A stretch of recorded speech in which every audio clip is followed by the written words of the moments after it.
Welcome. Let's talk about media and communication. Today we explore how Google's funding competition, the Innovation Challenge, is shaping the way journalism businesses develop new ways to make money.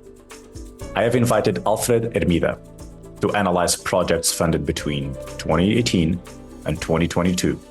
And as we will see, Google might be prioritizing financial sustainability over other aspects of journalistic innovation. Alfred will reveal that soon. I'm Rodrigo Silva. Let's talk about media and communication.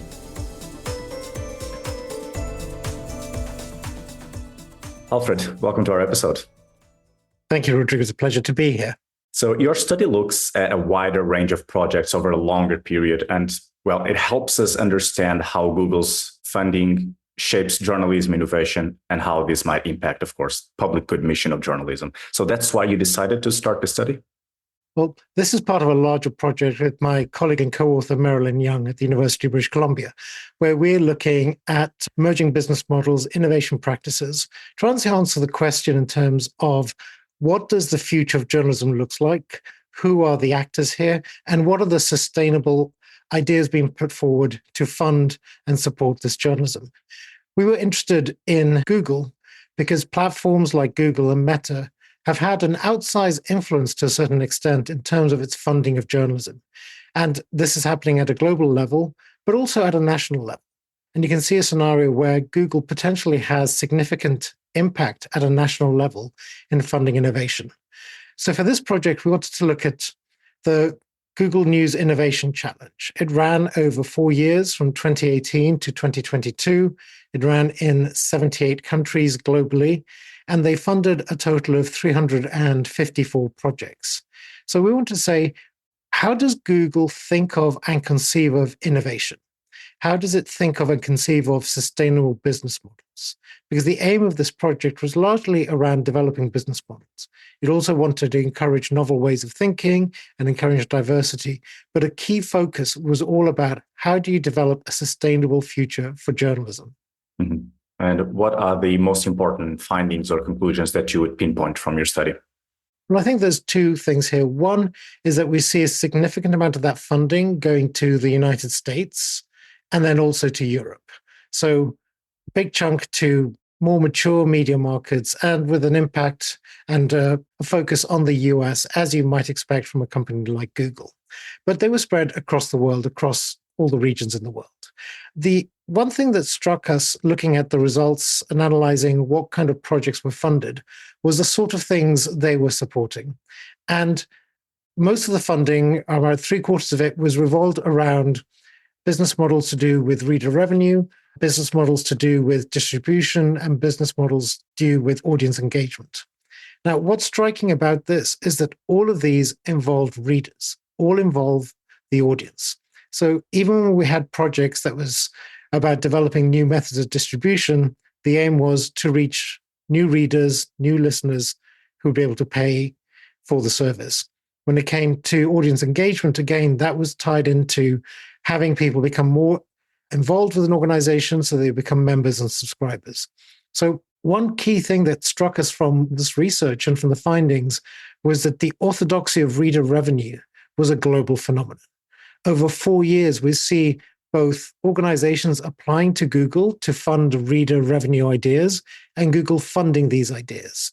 So when it comes to thinking about business models, we really do see that, at least with this Google funding over these 4 years, innovation was all centered around how do we extract value and revenue from our readers, as opposed to looking at other business models. Mm-hmm. Let's follow up on that. So tell us more about potential implications, practical implications of this study and its findings. Well, one of them is that there were very few studies, there was only about 2%, that looked at business models around advertising or things that would compete with Google. So part of it, you can see, well, nobody applied to Google to develop a business model that would compete with Google's dominance of digital advertising.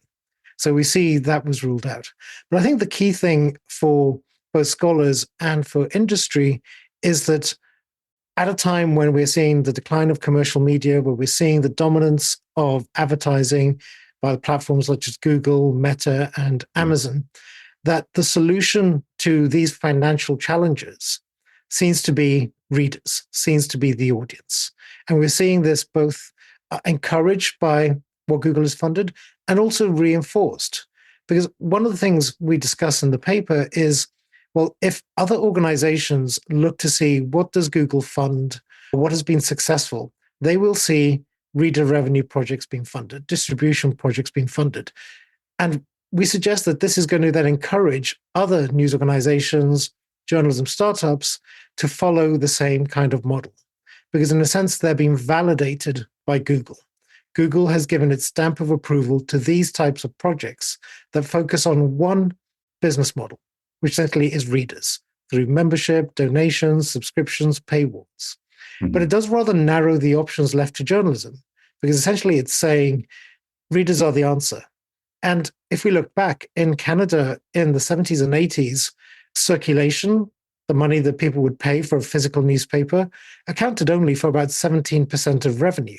Mm-hmm. So in the course of 30 years, we're moving from a model where a news organization would mostly get its revenue from advertising and other sources, a minuscule amount from the audience, to instead saying, well, no, we need now to have a significant percentage of our revenue from audiences. Mm-hmm. And I just believe that that puts all your eggs in one basket, because it's not encouraging innovation in business models. Essentially, it's saying, how do we think of innovation within this very tight window of readers and extracting value from our readers?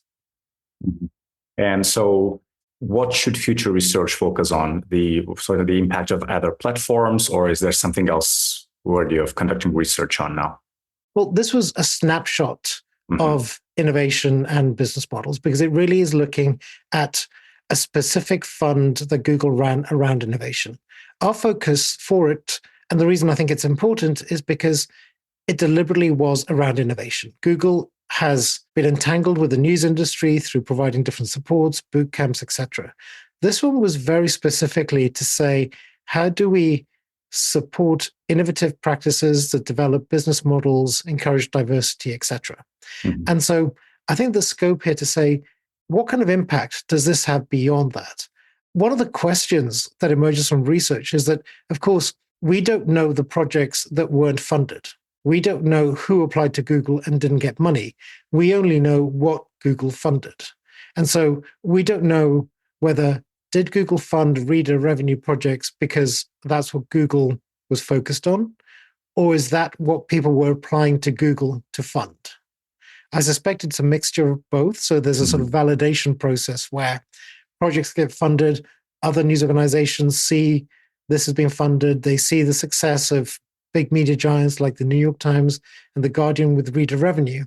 And so you see a sort of self-reinforcing cycle where other news organizations make this work. Google seems to be funding it. It's what we should be doing. Mm-hmm. And for me, the gap is what isn't being funded. What other models are available to sustain and encourage independent journalism, particularly when it comes to small startups? Mm-hmm.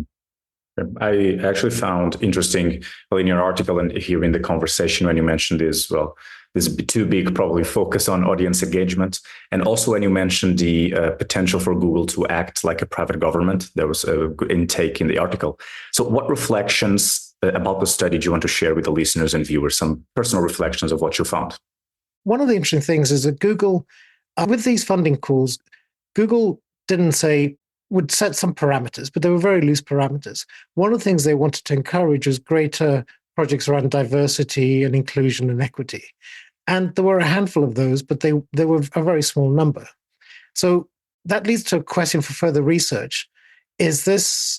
Are issues of diversity, equity, and inclusion not a priority for the journalism industry? Or is it not something that would apply to Google? Or is the question that at a time when you're facing financial decline, the priority is bringing money in, keeping the lights on, keeping the business going? So do then issues of diversity, equity, and inclusion take second place to the need to just bring in revenue? Mm-hmm. The other question that comes from this is, when we were coding the projects, we also were saying, were any of these projects around leadership and the management of an organization? And were they about organizational and structural change? And the answer was none. There were no projects that addressed leadership and trying to innovate in how an organization is run and managed. And there were no projects that looked at making structural changes in the nature of journalism organizations. And others have done research on this, that if you want to innovate, if you want to address, say, younger audiences, if you want to address Generation Z, you need to think in terms of changing the leadership, changing the management, changing who is in these positions of power, and potentially also changing the structures, which ties in then to issues of diversity, equity, and inclusion. It's not just enough to hire a person, a Black, Indigenous, a person of color, but you need to put them in a position of power or change the way you think of your journalism to work with these communities. Mm-hmm. But with this study, we saw nothing around leadership, the way an organization is run, or structural changes in how it is put together. Mm-hmm. And when we think about innovation, is more than just about coming up with a new way to make money from your readers. It's really fundamentally thinking, what is the purpose of our journalism? Who does it serve? Who do we need in this organization? And how do we run that and organize that in a way that promotes a more open and equitable journalism? Let's wrap up this episode, Alfred, in one or two sentences that would sum up the whole thing we discussed. What would it be? I think the key message here is that what this study shows is a preponderance of reader revenue as the solution to the financial woes of the news industry. And that is interesting to see because we see this trend happening in other parts of the world and with other news organizations. But it also ignores the fact that putting your eggs in one basket is not necessarily the right answer when you're looking for sources of revenue. In fact, other studies have shown that actually diversifying your revenue is a better strategy. And so the question I have out of this, and I think what comes out of this study, is if we are so focused on reader revenue, what are we missing? And what are the other opportunities to develop sustainable models to promote and support journalism? Great episode. Alfred, thank you very much. It's my pleasure. This podcast is powered by Cogitatu Press. You can listen to this episode on the Let's Talk About Media and Communication website, on Cogitatu Press YouTube channel, and whatever you get your podcast.